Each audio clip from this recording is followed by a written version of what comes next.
Okay, so we use the definitional formula here for calculating the sum of squares, and then using that sum of squares for getting our variance and our standard deviation. What I want to show you now is how to use the definitional formula for calculating the sum of squares, which is going to be much easier, particularly if you have a large set of data, or if you don't have round numbers that you're working with, a round number for a mean that you're working with. Most of the means that you have are going to be something like 6.76. Suddenly that gets a little more cumbersome to work with. And so the computational formula looks like this. Our sum of squares, sum of x squared minus the sum of x squared divided by n. What's the difference between these two? With this one, what we're doing, you notice we have no parentheses. So we're taking all the x's, squaring them, and then we're going to add all of those up. Okay, so let's go through an example of how we would do this part of the formula. So we have 5 squared is 25, plus 7 squared, which is 49, plus 64, plus 25, plus 49, plus 16, plus, you'll notice I'm right here now, plus 9, plus 49, plus 81, plus 25.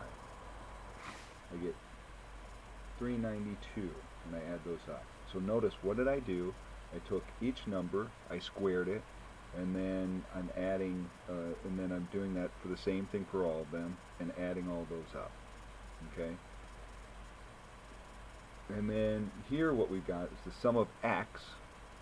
So we calculated this when we calculated the mean, and the sum of x equals 60 for this group, and we've got our mean of 6. We divide 60 by 10, and so we've got 60 squared divided by our sample size of 10. 392 minus 3600 divided by 10. 392 minus 360, and that gives us 32. Just like what we calculated before with the definitional formula. The computational formula, as long as we use it correctly, will give us the same answer as the definitional formula. And this might look like it was more difficult to work with, but as you get used to it, it's actually much easier for calculating the sum of squares. Again, same thing here. If we're using our variance, we've got our sum of squares to work with. 32 divided by 10 gives us 3.2, just like we calculated before. And our variance, 3.2, square root of that, 1.79. Again, this is for the population. Okay, our sample variance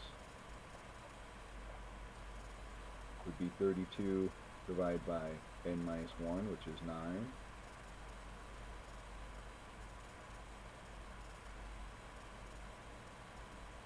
3.56 with rounding, and our variance then 1.89 with rounding.